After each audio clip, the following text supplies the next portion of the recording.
읽겠습니다.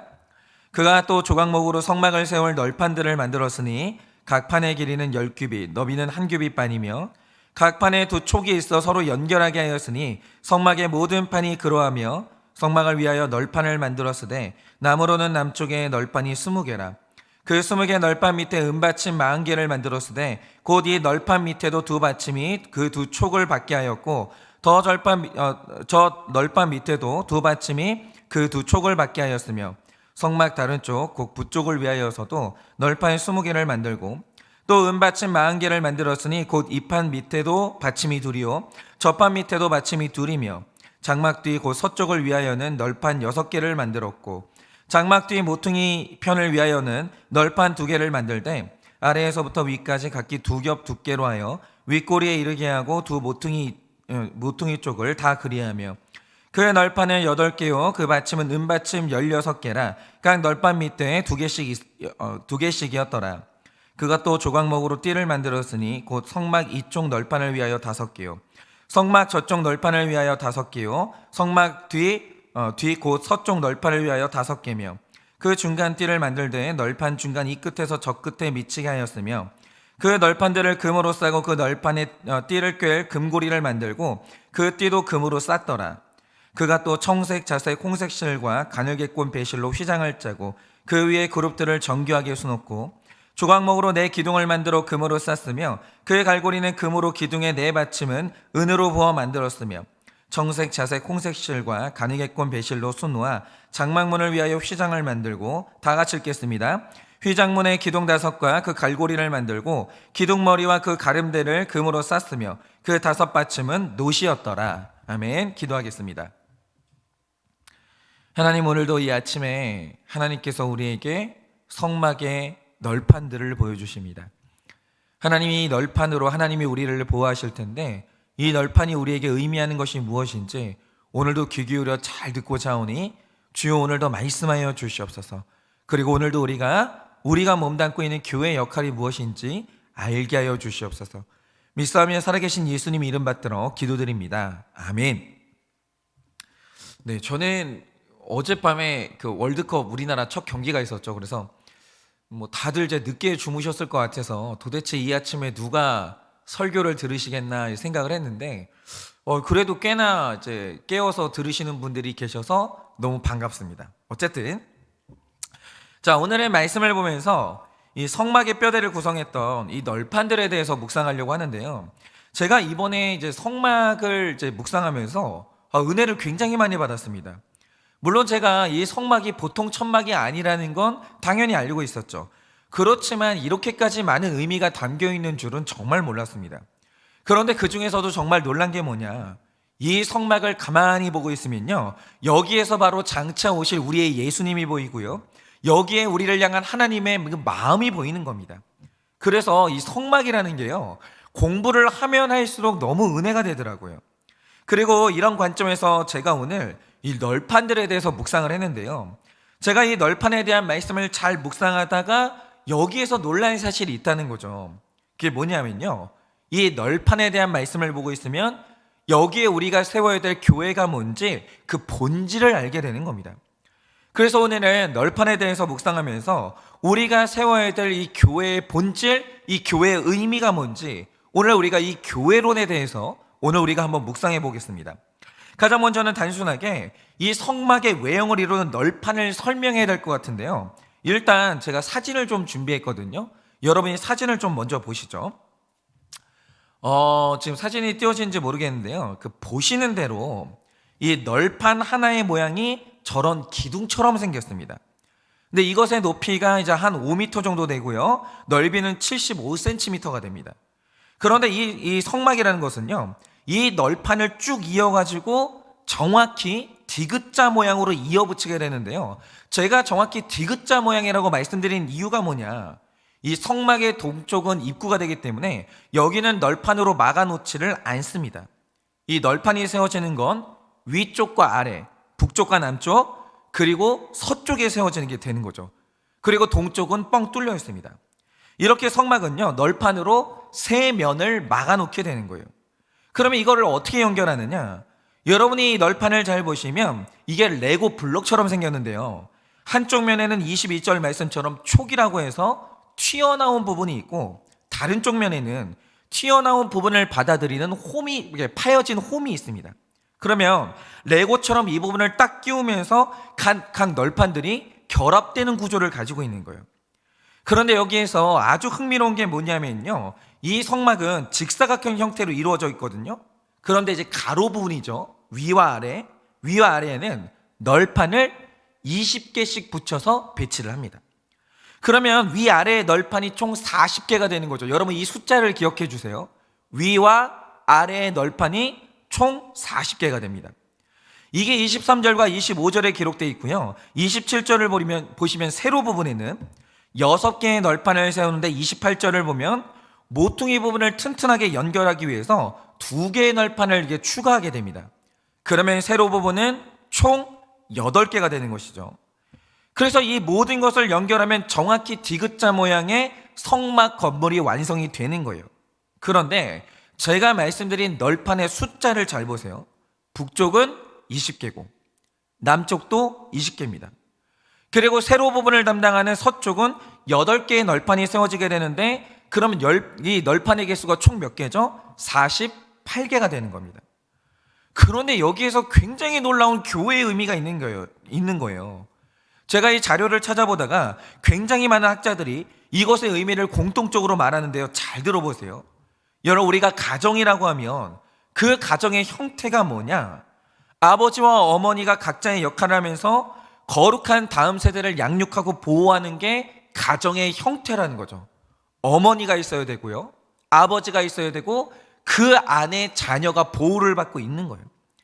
여러분, 마찬가지로 구속사라는 것은요, 한 사람의 성도가 구원받는 것이 이 구속사의 목적인데, 이때 필요한 것이 성도를 보호하고 양육할 어머니와 아버지의 존재가 필요한 거예요. 그런데 여기에서 당연히 아버지는 하나님 아버지가 되시겠죠. 그런데 우리가 성경을 보면서 반드시 유념해야 될 게 뭐냐면요, 성경이 하나님을 표현할 때 중성이나 여성으로 표현하는 구절이 한 구절도 없다라는 거예요. 반드시 성경은 하나님을 남성 하나님 아버지라고 표현합니다.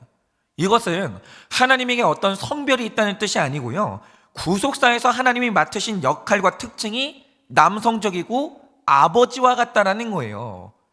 그래서 어느 이단에서는 하나님을 표현할 때 하나님 어머니라고 표현하거든요. 그런데 이게 성경에서 비롯된 표현이 절대 아닙니다. 일단 하나님을 어머니라고 표현하잖아요. 그 이단이에요. 성경이 말하는 표현이 아닙니다. 그들이 그렇게 말하는 이유가 뭐냐면 우리 교주가 여성이에요. 여러분, 물론 제도권 교회에서 여성이 얼마든지 목회자가 될 수 있습니다. 그러나 내 지도자가 여성이라고 해서 하나님을 아버지라고 표현한 성경의 표현을 바꿀 수는 없는 거예요. 여러분이 성경에 하나님을 남성, 특별히 아버지라고 기록했다면 거기에는 반드시 구속사적인 이유가 있는 겁니다. 그러니 이 구속사에서 아버지의 역할을 하는 건 뭐냐? 그게 바로 우리 하나님 아버지예요. 그러면 이 구속사에서 어머니의 역할도 필요한데, 구속사에서 어머니의 역할은 뭐냐? 존 칼빈은 바로 그게 교회라고 봤어요. 그러니까 이런 거죠. 하나님 아버지는 구속사의 계획을 세우시고 그 계획이 이루어질 수 있도록 끝없이 섭리하시고 모든 것을 지원하십니다. 정확히 아버지의 역할이에요. 그런데 그 섭리 안에서 성도님들을 실제로 양육하고 교육하는 어머니의 역할을 하는 게 뭐냐? 바로 그게 이 땅에 서진 교회라는 거예요. 여러분, 이렇게 교회라는 것은요, 어머니와 아버지의 기능이 한데 모여서 한 명의 성도를 보호하고 양육하는 역할을 하는 것이죠. 그런데 여기에서 재미있는 사실이 뭐냐? 여러분, 우리 몸에서 이 내장을 보면요, 이게 탄력성이 있어야 되기 때문에 굉장히 부드럽고 물렁물렁하거든요. 그런데 반면에 이것의 약점이 뭡니까? 부드러운 것은 좋은데 약하기 때문에 외부의 충격이 오잖아요. 장기가 부서지는 게 너무 쉬워요. 찢어지기 너무 쉽다는 거죠. 그래서 하나님이 우리 몸에 만드신 게 장기를 보호하는 갈비뼈예요. 그런데 여기에서 제가 퀴즈 하나를 내드릴게요. 여러분, 한 사람 안에 있는 몸의 갈비뼈 개수가 몇 개인지 아십니까? 한 사람의 갈비뼈 개수가 총 24개예요. 그런데 남자와 여자가 가정을 이루게 되면 이 갈비뼈가 48개가 되는 것인데, 바로 이게 내 자녀를 보호하는 가장 튼튼한 구조라는 거죠. 마찬가지로 교회라는 것은 하나님 아버지와 어머니의 역할을 하는 교회가 성도를 보호하고 양육하는 이 구조인데, 그 교회를 상징하는 게 성막이거든요. 그런데 이 성막의 널판 개수가 몇 개입니까? 남녀의 갈비뼈 개수를 포함한 48개라는 거예요. 이 수가 똑같아요. 그러니까 우리가 여기에서 알 수 있는 게 뭡니까? 우리의 자녀들에게 있어서 세상에서 가장 안전한 곳은요, 무조건 가정밖에 없어요. 여러분, 아버지가 아무리 악하고 무능한 아버지여도요, 그래도 세상에서 가장 안전하고 그나마 나를 사랑해주는 유일한 남자가 누구냐? 그건 아버지 외에는 없어요. 여러분, 이 땅에서 우리 딸들에게 가장 안전한 남자가 누군지 아십니까? 그 아버지예요. 아무리 악해도. 또 우리의 어머니들이 아무리 연약하고 부족하다 할지라도 그래도 이 세상에서 나를 가장 걱정해주고 나에게 이타적으로 대해주는 여자는요, 이 세상에 어머니 말고는 없어요. 그러니 이 악하고 위험한 세상에서 가장 한 사람에게 안전한 곳이 어디냐? 내 아버지와 어머니의 갈비뼈가 나를 보호해주는 나의 가정이에요. 48개의 갈비뼈가 나를 보호해주는 나의 이 구조, 이게 바로 가정이라는 거죠. 여러분, 마찬가지로 제가 분명히 인정을 하지만 교회라는 것은요, 완전한 교회는 지구상에 한 개도 없습니다.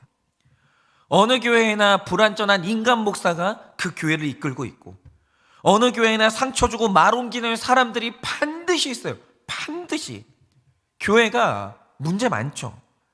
그러나 이 악하고 음란한 세상 가운데서 내 구원을 걱정해주고 내 구원을 보호해주고 나에게 구원의 길을 알려주는, 그 나를 양육해주는 유일한 장소가 뭐냐? 나를 영적인 갈비뼈를 보호해주는 교회밖에는 없는 거예요. 그래서 웨스트민스터 소요리 문답을 보시면요, 정확하게 나와 있는 문구가 뭐냐? 교회 바깥에는 구원이 없다라는 거예요. 왜요? 무릇 교회는 하나님의 갈비뼈가 주님의 자녀들을 지키는 곳이거든요.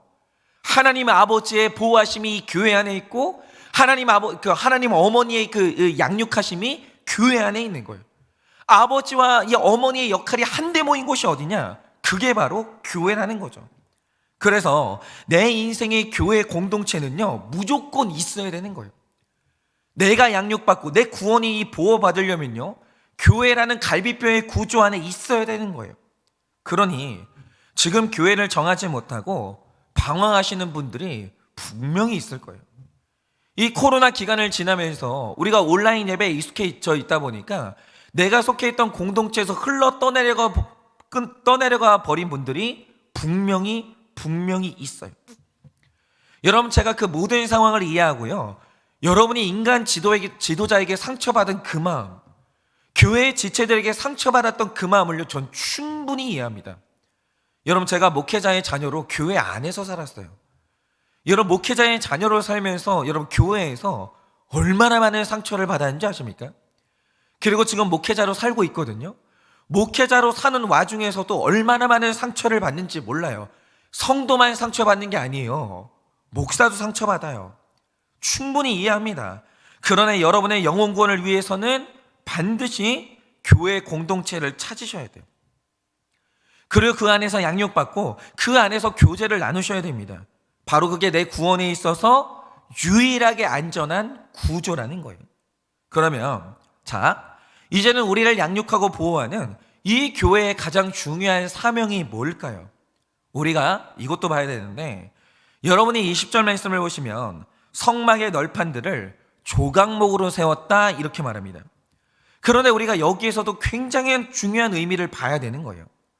여러분, 이 성막이 솔로몬 때로 가면요, 성막이 성전으로 변하게 되는데 이때 성전을 구성하는 데 쓰였던 나무가 바로 백향목이었습니다.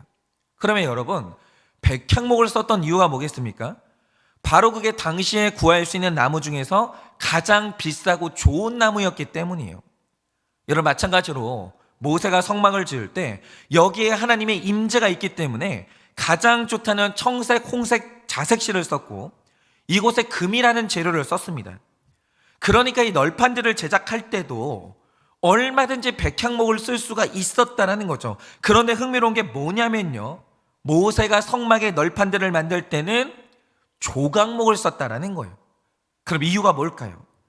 여러분, 이 조각목의 정확한 명칭이 시띠나무인데, 사람들이 이 지방에 이제 광야로 나아가면 이 광야에는 몇 가지 식물들이 있어요. 그런데 유독 광야에서 보이는 나무는 딱 하나밖에 없는데 그게 바로 시띠나무라고 합니다. 그러면 여러분, 왜 광야에는 시띠나무만 있을까요? 굉장히 단순해요. 여러분, 이 광야라는 혹독한 환경에서 살아남을 수 있는 나무는요, 시띠나무밖에 없거든요. 그런데 모세가 성막의 널판들을 만들면서 썼던 나무가 뭡니까? 평안한 숲에서 아름답게 자란 백향목이 아니고요, 광야에서 혹독한 환경을 거치다가 너무나 거칠고 삐딱하게 자라버린 시띠나무를 택한 거예요. 그러면 왜 성막의 널판을 만들 때 광야를 경험한 시띠나무인가? 여기서 우리가 주목해야 될 게 뭐냐면요, 제가 말씀드린 대로 이 시띠나무는 굉장히 혹독한 광야의 환경을 견디기 때문에 아름답게 쭉 자라나는 게 불가능해요. 뜨거운 햇빛도 받죠, 차가운 기온도 견뎌야 되죠, 여러분 모래바람도 견뎌야 되죠. 그렇게 될 수가 없는 거예요. 굉장히 구불구불하게 자라납니다. 볼품이 없어요. 그런데 이런 나무를 가져와가지고 성막의 널판으로 쓰려면요, 일단 그걸 잘라야 돼요. 자르고 문지른 다음에 다듬어야 돼요. 그러면 그 수많은 과정들을 통해서 비로소 똑바로 세워지게 되는데, 널판의 모양이 완성되면 마지막에 하는 작업이 뭐냐? 34절의 말씀대로 이 널판들의 바깥을 금으로 싸는 거예요. 정금으로 싸는 거죠. 그런데 이게 바로 교회가 성도님들을 세워나가는 방식이라는 거예요. 여러분, 우리가 너무나 잘 아는 유명한 말씀 중에 욥기 23장 10절 말씀이 있는데 이런 말씀이 나옵니다. 그러나 내가 가는 길을 그가 아시나니 그가 나를 단련하신 후에는 내가 순금같이 되어 나오리라. 이 말 뜻이 뭔지를 잘 모르죠. 그런데 이 말 뜻의 이 이미지를 정확히 보여주는 게 있어요. 그게 뭐냐면 성막의 널판이에요. 바로 이게 교회의 가장 중요한 사명이라는 거예요. 여러분, 무릇 교회라는 곳은요, 교양 있고 평안한 사람들이 와서 수준에 맞는 교제를 나누다가 그렇게 좋게 헤어지는 그런 모임이 아니에요. 여러분, 원래 광야 같은 세상을 사는 모든 사람들은요, 각자 그 마음에 숨겨진 상처가 있고 시띠나무처럼 구부러진 곳이 있고 숨기고 싶은 치부와 죄가 있어요. 여러분, 겉으로는 우리가 다 백향목 같을 줄은 모르겠지만 우리의 내면 세계를 보면요, 모든 사람이 전부 다 구부러진 시띠나무예요. 상처를 입지 않은 시띠나무가 아닌 사람은 아무도 없어요. 모두가 그렇습니다. 아무리 화려한 겉모습으로 숨겨봐도 그 내면은 모두가 그렇다라는 거죠. 그런데 하나님이 교회를 세우실 때 부르시는 사람들이 누굽니까? 백향목처럼 치장하는 사람들이 아니라는 거예요. 시띠나무처럼 완전히 훼손돼 버린 죄인을 부르시고, 상처 입은 사람들을 부르시고, 구부러져가지고 삐딱한 사람들을 부르시는 거예요. 여러분, 교회는요, 완성된 사람, 문제없는 사람들이 오는 곳이 아니에요.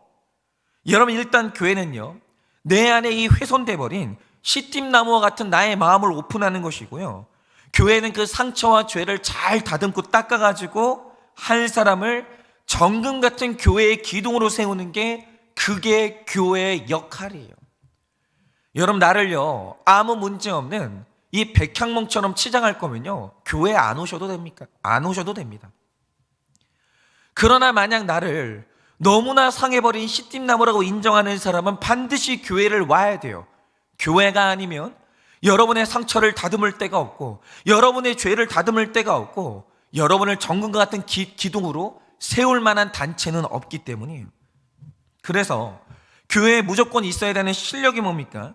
일단 이 그럴듯한 백향목과 이 보기에 거칠어 보이는 시띠나무를 차별하지 않고 모두를 품어내는 실력이 교회 안에는 있어야 돼요. 그냥 백향목 같은 사람만 우리 교회에 와라, 그건 교회가 아니에요. 여러분, 교회는요, 구부러지고 상처 입은 백향목을 품어내는 곳이에요.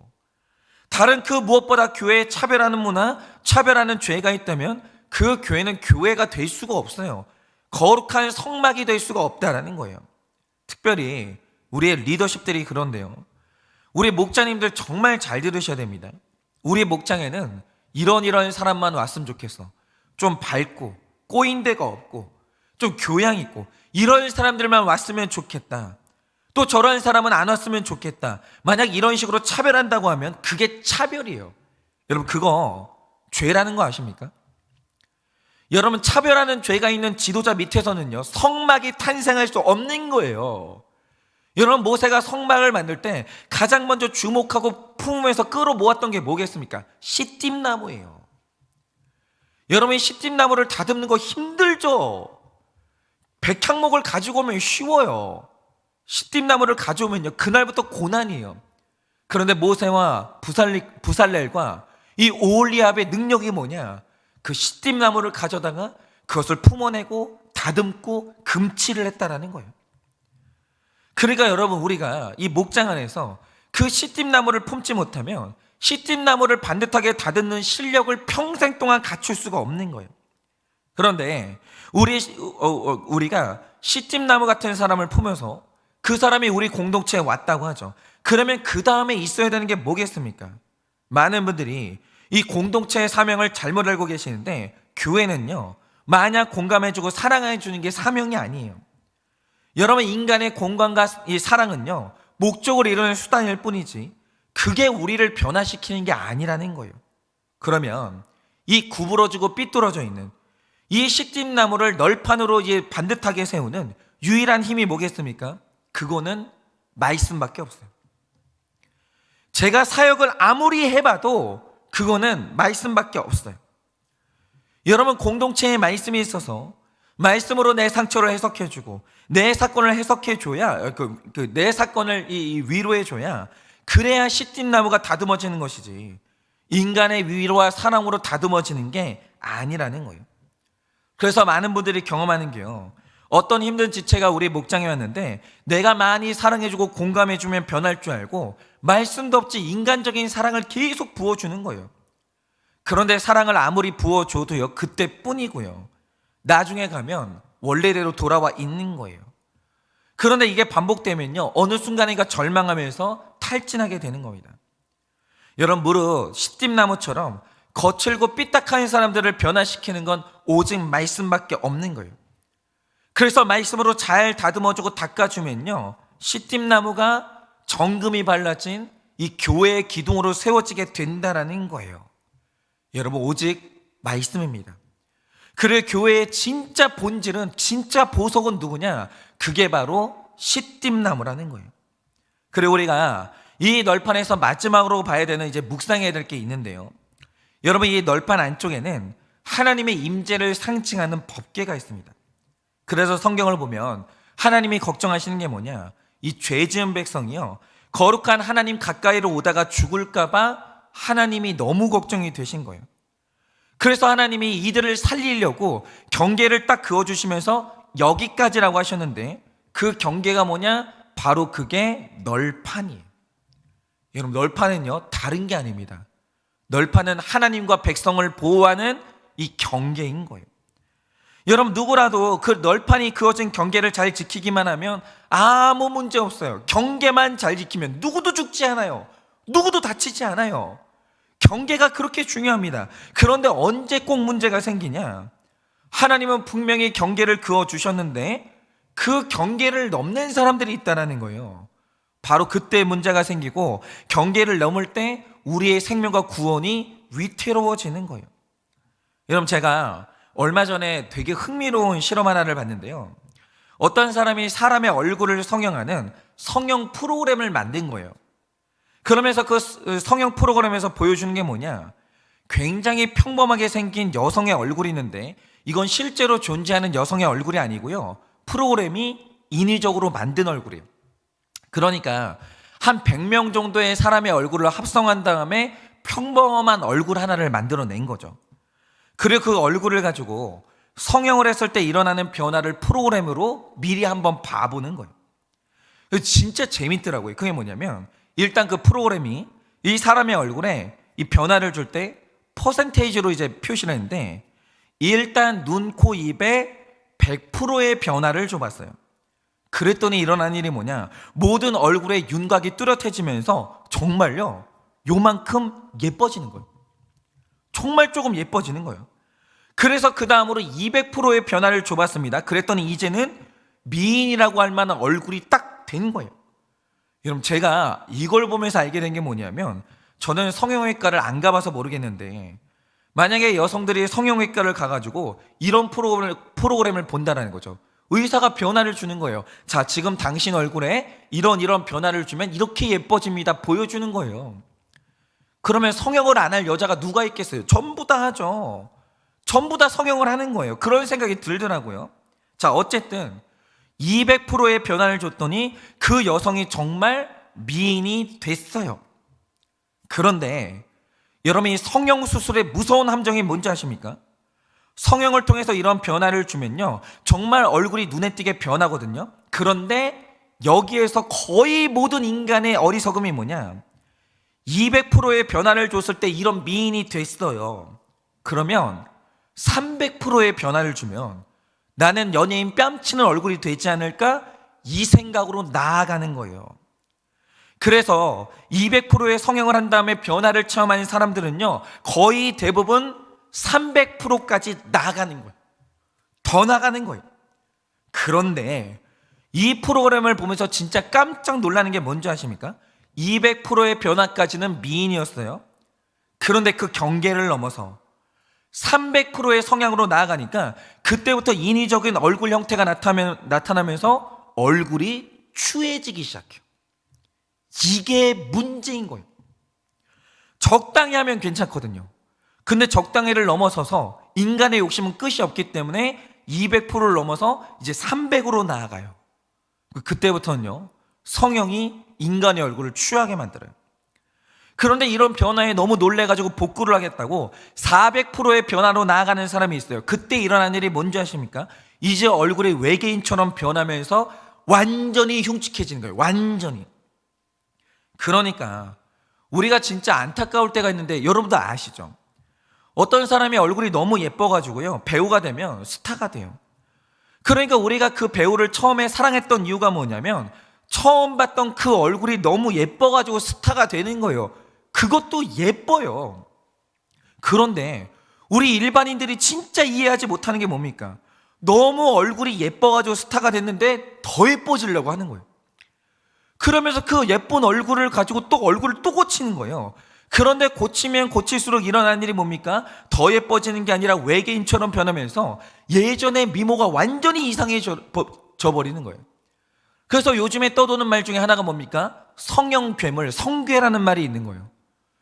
욕심을 제어하지 못하니까 경계를 넘어서서 계속해서 얼굴을 고치니까 이제 얼굴이 성형괴물로 변하는 거예요. 그러니까 여러분, 그 사람의 인생에 여기까지라고 하면서 욕심을 막아주는 경계가 없잖아요. 그 욕심이 우리를 괴물로 만들어버리는 거예요. 그래서 인생에서 정말 위험한 인생이 누구냐? 경계가 없는 인생이에요. 여러분, 성막이 좋은 거죠. 그런데 만약에 성막에 널판이 없이 경계가 없다라고 생각해 보세요. 다 죽어요. 다 죽는 거예요. 죄인들이 하나님 가까이 가겠다고 하다가 전부 다 죽어버리는 거예요. 그런데 하나님이 이스라엘 백성들에게 법궤를 주면서 이들의 생명을 보호하는 선물을 줬는데 그게 뭡니까? 경계 역할을 하는 널판을 주신 거예요. 그래서 여러분, 교회의 가장 중요한 임무 중에 하나가 뭔지 아십니까? 모든 인간의 마음에는 전부 다 욕심이 있어요. 공부를 해도 욕심이 있고, 돈을 벌어도 욕심이 있고, 성적인 생활에도 욕심이 있고, 모든 것에 전부 다 욕심이 있어요. 그래서 인간은요, 가만 놔두면 누구나 다 경계를 넘어요. 여기까지 적당히가 없는 거예요. 여러분, 비트코인 주식하는데 왜 사람들이 주식하다가 돈을 못 벌겠습니까? 이유가 뭔지 아십니까? 욕심내다가 경계가 무너지면 그렇게 되는 거예요. 경계가 있는 사람들은요 그래도 돈을 벌더라고요. 그런데 대부분의 사람들이 돈을 못 버는 이유가 뭐냐? 이 정도 벌었으면 빼야 될 거 아니에요. 더 벌고 싶은 거예요. 더 벌고 싶어가지고 나에게 남아있는 돈을 전부 투자했다가 경계를 넘어가지고 쫄딱 망하게 되는 거예요. 경계 없잖아요. 망해요. 죽습니다. 그런데 이 공동체의 역할이 뭐냐? 공동체와 말씀이 경계를 세워주면서 욕심으로부터 사람이 무너지지 않도록 보호를 해주는 거예요. 교회는요, 경계예요. 공동체는 경계입니다. 그 경계를 넘어가면 안 되는 거예요. 그래서 여러분이 꼭 적용해야 되는 게 뭐냐? 제발 뭔가를 하실 때마다 내가 욕심으로 경계를 넘는 것은 아닌지 반드시 공동체에 물어봐야 돼요. 그러니까 제가 우리 전도사님들한테도 늘 하는 게 뭐냐, 사역을 하면서 우리가 어떤 표현을 할 때가 있어요. 뭐 예를 들어서 뭐 이런 거 있죠. 어제 우리 전사님이 저한테 물어봤는데, 목사님, 여성 성도들한테 예수님의 이름으로 사랑합니다라는 말을 해도 됩니까? 라고 물어보더라고요. 제가 딱 경계를 그어준 게 있어요. 50대 밑으로는 이성에게 사랑한다는 어떤 말도 하지 마라. 뭐 예수님의 사랑 그런 거 없어요. 남녀 간에는 그런 말 하는 게 아닙니다.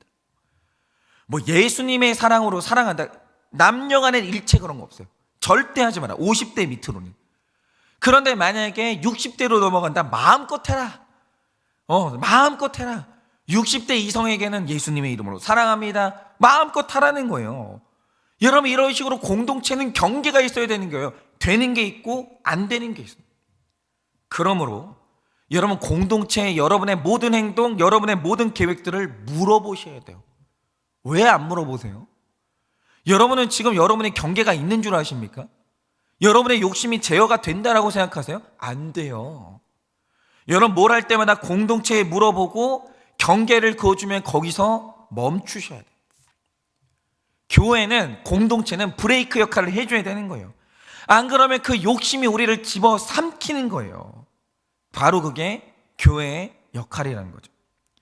여러분, 이렇게 오늘 우리가 이 널판들을 통해서 교회 역할을 봤는데요, 여러분, 오늘 하루 이 모든 이 메시지가 우리에게 말해주는 게 뭐냐? 교회는 생명이에요. 교회는 구원이에요. 교회는 있어도 되고 없어도 되는 게 아니라 교회는 죽을 때까지 무조건 붙어가야 되는 거예요. 그래서 여러분, 오늘 하루도 우리에게 주신 각 교회에 여러분 잘 속하셔서 그 안에서 여러분의 생명이 보호받고 여러분의 거룩이 양육받는 하루 되시기를 예수님의 이름으로 축원을 드립니다. 제가 기도하고 축도함으로 마치겠습니다. 기도하겠습니다. 하나님, 오늘 하나님의 우리에게 보여주신 이 성막의 널판들을 보면서 오늘도 교회가 무엇인지 주님 깨닫게 됩니다. 사랑하는 나의 하나님, 오늘도 주님께서 아버지와 어머니의 역할이 모여있는 이 교회를 통해 나를 보호하시고 양육하시고 시띠나무처럼 구부러져 버린 나를 반듯하게 다듬으사 교회의 기둥으로, 정금과 같은 기둥으로 나를 세워주십니다. 주님, 나는 또한 욕심이 많은 사람입니다. 그래서 경계를 뚫고 나가 망할 수밖에 없는데 오늘도 주님께서 우리에게 말씀의 경계를 주시니 오늘도 주님 앞에 바르게 서고자 합니다. 주님, 오늘도 이 교회 안에서 우리의 거룩에 양육받고 나의 생명을 보호하고자 오니 주여 이 교회에 복을 허락하여 주시고 은혜를 허락하여 주시고 모든 성도님들이 교회를 누리는 하루가 될 수 있도록 주님이 은혜를 허락하여 주시옵소서. 지금은 우리 주 예수 그리스도의 은혜와 하나님 아버지의 그 크신 사랑과 성령님의 위로하시고 교통하여 주시는 그 역사하심이 교회를 소중히 하며 그 교회 안에서 생명을 누리기를 원하는 우리 모든 성도님들의 머리 위에 지금으로부터 영원 무궁토록 함께 있을지어다. 아멘.